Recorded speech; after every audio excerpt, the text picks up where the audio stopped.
Hello and Céad Míle Fáilte. 100,000 welcomes and greetings from the Emerald Isle.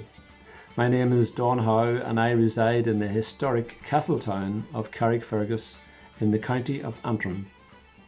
County Antrim is one of the 32 counties of Ireland, which are spread over the four proud provinces: Connaught, Leinster, Munster and Ulster. Why is Ireland called the Emerald Isle, you may ask? It is because it is very green.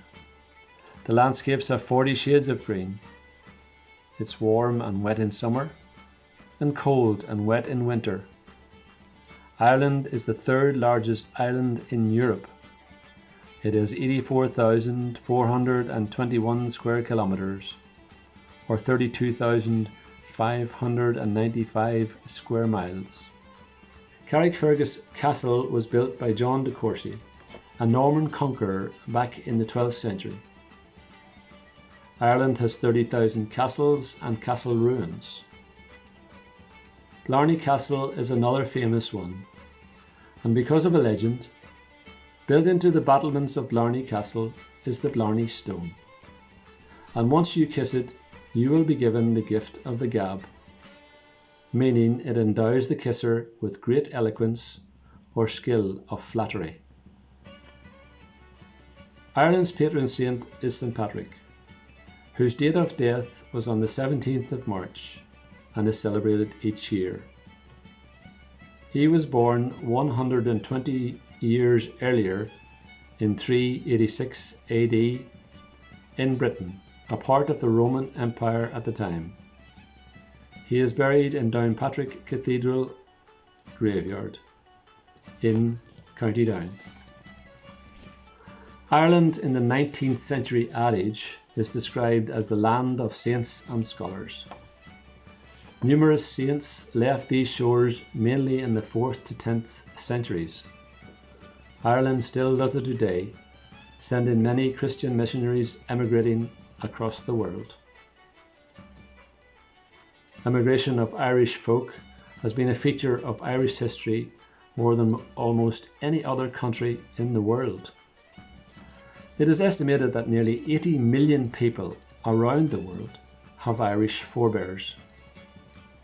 Historically, emigration from this land has been the result of famine, conflict, and economic issues.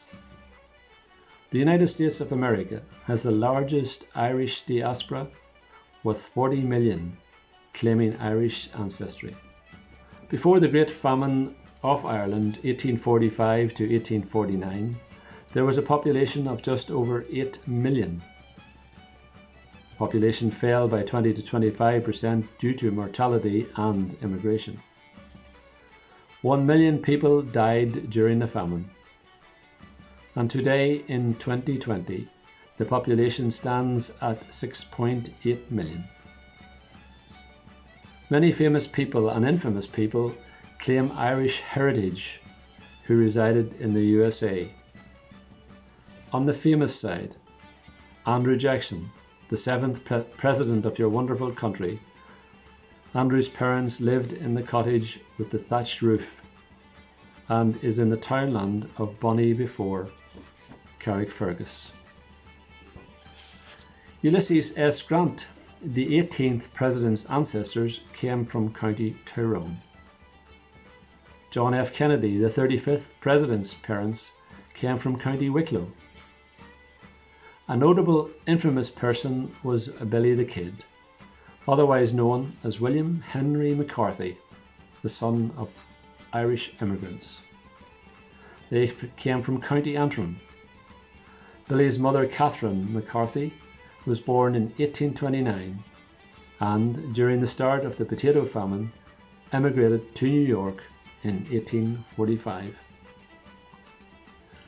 Billy could be called one of the Fighting Irish, but that term, the Fighting Irish, was coined for Irish immigrant soldiers known as the Irish Brigade, who fought for the Union in the American Civil War 1861 to 1865. Today we have peace in this land, with only a few people wanting to bring about Irish unity by forceful terrorist means. They should realize the futility of doing this, and they are only serving to bring suffering, havoc and chaos. Tourism is now back on the increase because of the peace. We have now put ourselves on the map of the top golfing destinations in the world, with the rest because we are one, punching above our weight, with major champions Padraig Harrington, Shane Lowry, Graham McDowell, Darren Clarke and Rory McIlroy.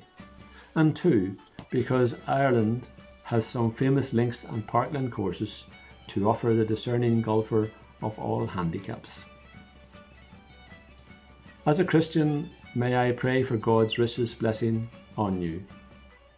As St. Patrick wrote in one of his prayers, may the way of God direct us, may the shield of God defend us, may the Spirit of God guard us.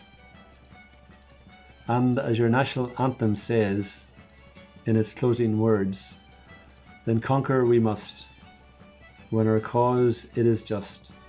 And this is our motto, in God is our trust. And the star-spangled banner in triumph shall wave o'er the land of the free and the home of the brave.